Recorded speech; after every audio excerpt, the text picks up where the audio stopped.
Okay, our next panel is looking at the issue of education and training.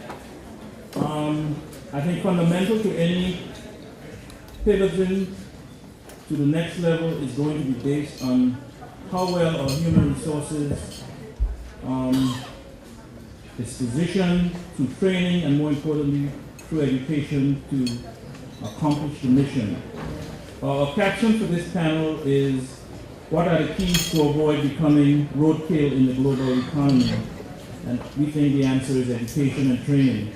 For this panel, we thought we would find, to the best of our abilities, I'm a gray-haired old man, some young people whose future it is that we're here talking about, and led by Omonike Pickering, someone who just came back from 18 months in Singapore and in Hong Kong, and is passionate about some of the things we need to do. In addition to how we have Justin Blyden, a young man who, I don't have any sons, but he is a remarkable young man, someone who grew up here at his parents, and no parents, I should say, and someone who is moved up the chain in PwC in New York City. Very disciplined. He has a very good article in Business BBI this year. You must read it. And he's not afraid to say what he thinks needs to be done as it relates to education and moving on people along. Similarly, we have Mr. Hodge, who is also a passionate young man, just come back from formerly being educated and training and what have you, and take on a very serious assignment over at Bitter End. And we're very pleased to have him.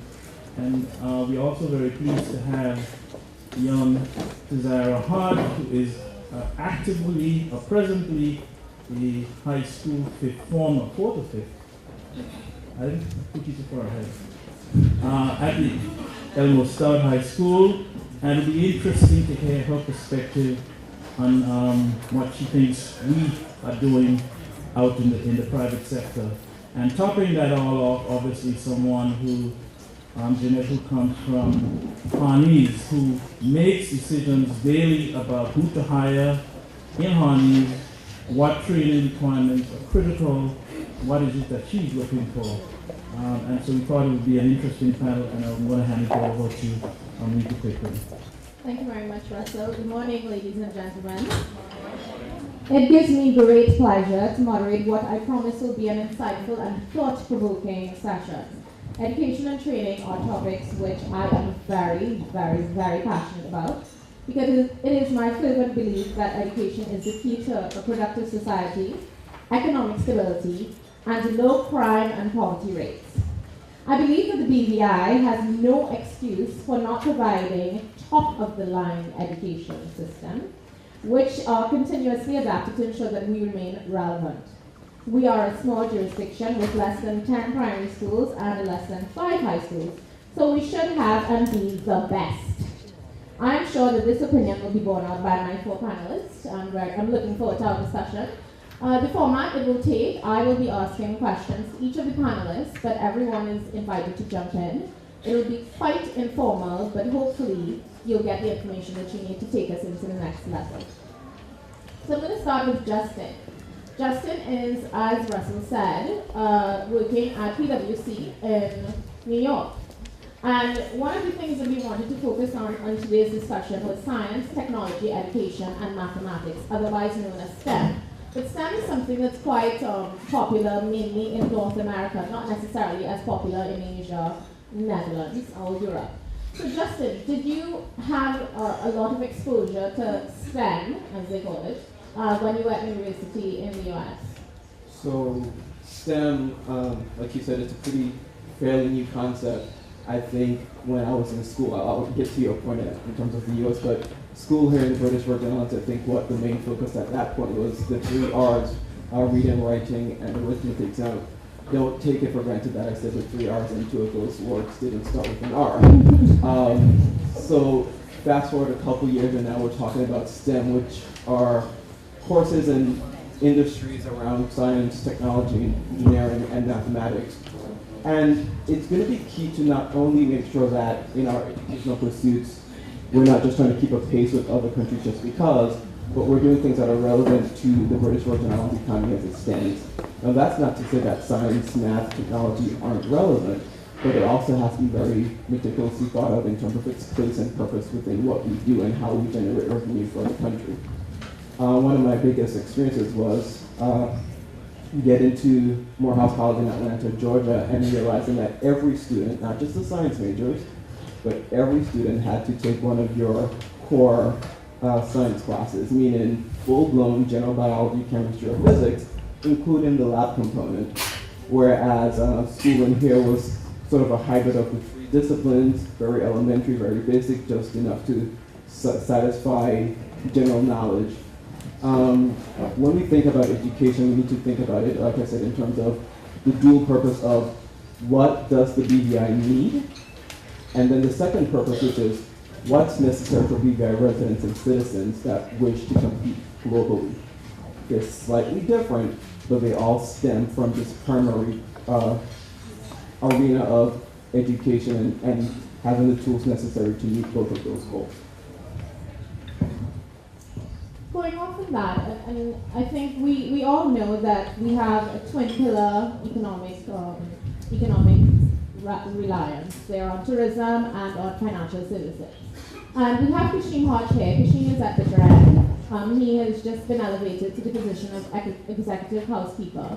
And I want to know, Kesheem, do you think that we are doing what needs to be done to ensure that we maintain tourism as one of the products for the pillar?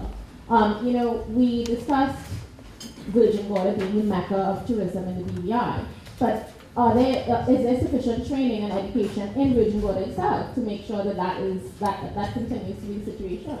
All right, thank you so much for the question. I think that there is enough. However, there's always room for improvement. I feel that the current minister did a wonderful deed by introducing tourism and financial services at the secondary level. I think that was a great idea. However, I feel that we need to take it from good to great. The introduction, I feel that the students need to have, deepen their understanding so that they can absolutely change the culture, because from changing the culture, that would absolutely bring forward where we want to go as a country. I feel that more focus needs to be done, or more focus needs to be on developing internship and externship programs, even though from a secondary educational level perspective, where the students will be able to basically wet their feet and understand the true meaning of what does this industry mean to me. We hear tourism, we see cruise ships, we see tourists, etc. But I feel that, putting what they're learning in the classroom into perspective by putting them out there and getting to, be more acquainted, I feel that is definitely a necessity. In addition to focusing on our current programs, I feel that, the introduction is good, but, why wait until they get to HLSCC or another tertiary educational level? I feel that, we need to expound on that. I mean, we can start from third form and, introduce, introduction to tourism and with a whole some other subject areas that would, prepare their mind and mold their mind so when they do get to tertiary educational level, they can more so take advantage of that.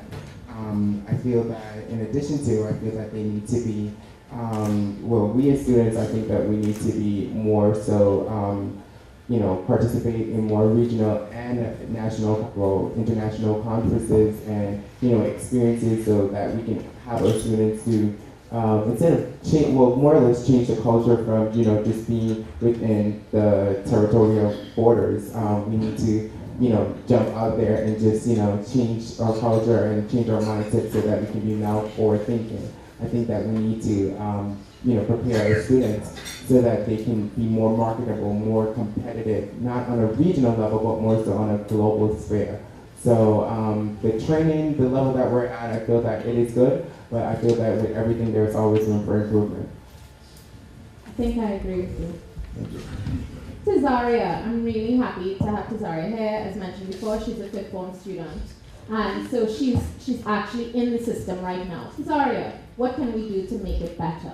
What do we need to do to make sure that when you come out of high school, if you decide not to go directly to university or to HLSCC, you're still ready to take on entry-level jobs?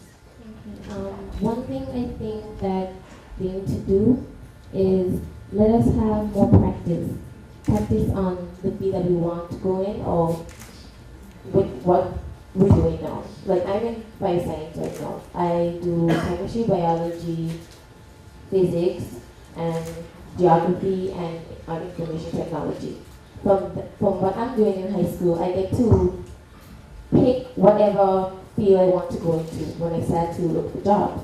So now that I have all these opportunities, I think it would be better for us to have more practice. Like since I want to be a pediatrician, why can't I go and practice in the hospital or something to get myself more comfortable with what I want to be? But I think you did an internship between 4th form and 5th form. Could you tell us a little more about that? Okay. I was placed at the hospital because I want to be a pediatrician, but while I was at the hospital, I did not have any, I didn't get to see anything to do with medical. They put me in medical records to do filing or whatever, but at no time at all was I able to see or even ask a doctor, well, what was going on here. It was nothing like that. They put me in filing, and that was about it. So I think part of what you're trying to get across is the fact that if we're going to do internships, they have to be relevant to what we actually want to do. Yes. Right, and here we resounding yes here. And I think that's absolutely right, because if you go back to the hospital now, you won't be able to do anything other than file. Yes, fine. And I'm sure you could have filed before you went to the hospital. Yes, it's quite easy. Yeah. So I think I'm going to come back to you because I would like to touch a little more on that, but I want to give Jeanette an opportunity to, off the back of that statement, tell us, BV Islanders, entry-level jobs, let's start there. Do we have any of the skills that are necessary in order for us to get these entry-level jobs? And if not, what do we need to do? What should we be doing at school to ensure that even if we're not going directly into university, we can work and be productive at Harney's or any other private sector job and public sector, of course? Okay, I just wanted to say a little bit about Susanna's job training experience because this is a significant change from when I went to school. I wanted to be a lawyer and it put me at Barclays Bank, which is now current year. And I did filing and I found files older than I was at that time. It was nothing, I took away nothing from that experience. And so I'm hoping after this panel discussion that we will change the way we do job training. In my experience at Harney's, entry-level positions, in terms of that, we tend to see a lot of children, graduates, young graduates, that come in and you have the expectation that they will know how to do basic reading, writing, present yourself, and we're lacking in that. We're lacking in basic reading, writing, and presentation. Yes. We're lacking in basic reading and writing and presentation. Reading, writing, and the way you present yourself. In terms of appearance, and when you're asked a question, critical thinking.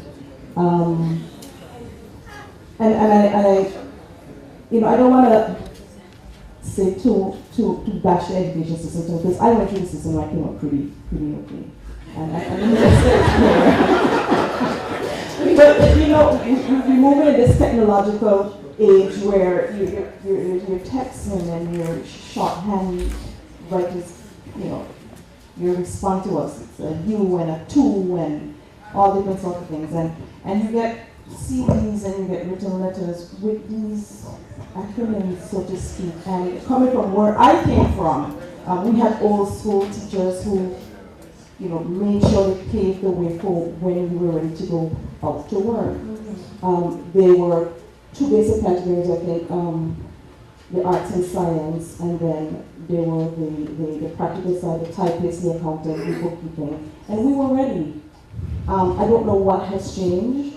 I have, and I could talk from experience as well, I have 3 children that are college ready, And there's one that's, she's educated, she's driven by education. And then I have a son that's very practical.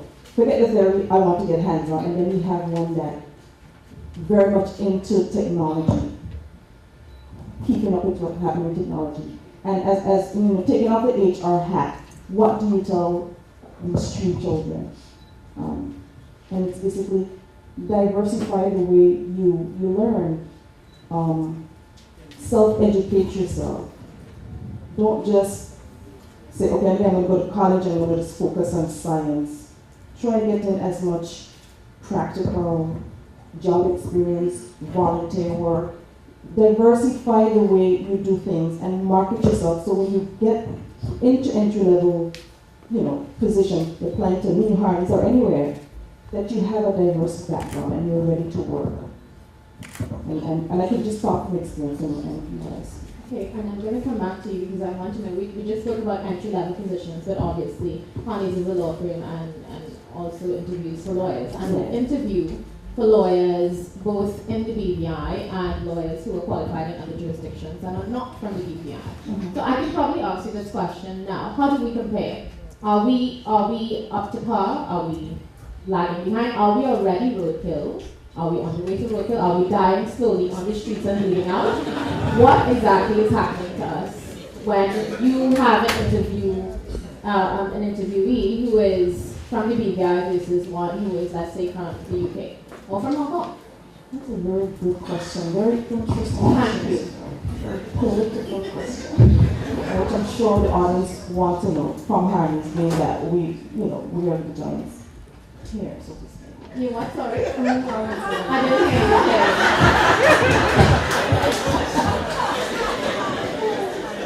you. Nonetheless, and in a nutshell, what we have to understand is that, and we've heard from a lot of panelists, the world is changing, and Harney's market themselves internationally to move where their clients are moving. And so when we want to bring in a talent, we look for the best, and we search for the best.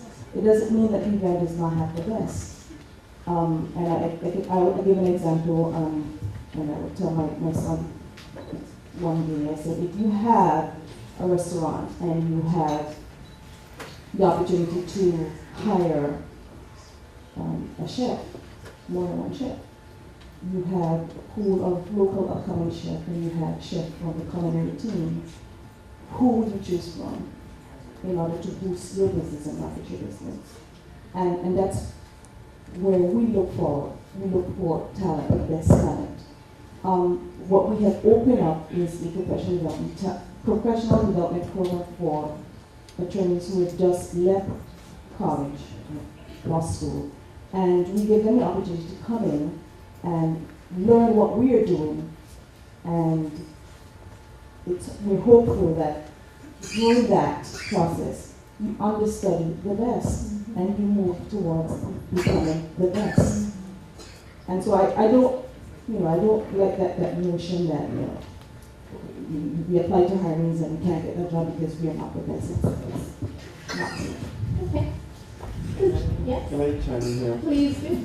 So, I think a lot of what we're discussing, no matter how harsh the reality may seem, is that the BVI is not an all-inclusive, self-encapsulated entity. And so, perfect example being Harney's. If Harney's has establishments here, there, and everywhere, and they need to staff these establishments here, there, and everywhere, and they have funds here, there, and everywhere, it's within their best business interest to support these business ideals.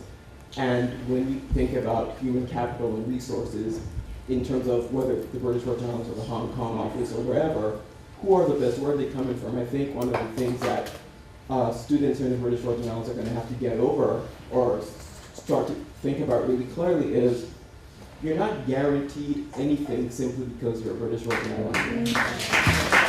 Right? You can use that platform to help you get to where you want to go, but you have to bring something to the table as well. I think once students begin to understand that there isn't this automatic exit point from the Elmo Stroud High School to someone's job, then you begin to think critically about what can I do to make myself a better candidate when I leave high school, when I leave HLSCC, when I return from studying abroad, so that I can take up employment at someone's establishment. Because you have to understand, it's a business relationship. You want income, they want workers, okay? What are you bringing to the table? I think once we begin to have that conversation, and it can start even at the high school level, like Jeanette said, write in a simple paragraph. Can you do that? You know, speak it to an audience, the way that you dress and you come to work. It's simple things that I think we sometimes put on the back burner because we assume or make a false assumption really that it's just an automatic guarantee, and it really isn't that way. It really isn't that way. I'll actually add to that because I work at an international law firm, Walkers, and when I started at Walkers, one of the things that became obvious to me is that the other lawyers had already had international experience. They came from the UK, some of them had also worked in Australia, and I was immediately at a disadvantage. And that was one of the things that prompted me to look for an opportunity to work outside of the BVI. I will never have that experience unless I worked in the UK, because what happens is that they train and they do their training contracts in the UK. I already passed that stage. But we have to find ways to still get to that level. We have to open ourselves and say, okay, I may not be able to do a training contract in the UK because I'm already qualified, but I can go to Hong Kong, I can go to Singapore, I can go to one of our more bigger offices with more of an international presence and try to get the exposure there. And I think that's one of the things that we need to do. We need to say, okay, these are our strong points. Our strong points are, we are BBI landlords, we don't need to get work permits, yay. But is that enough for our employers to see us as valuable in the long term? Not necessarily. Well, how do I become valuable in the long term? What do I need to do to make myself just as valuable as the next person coming from outside?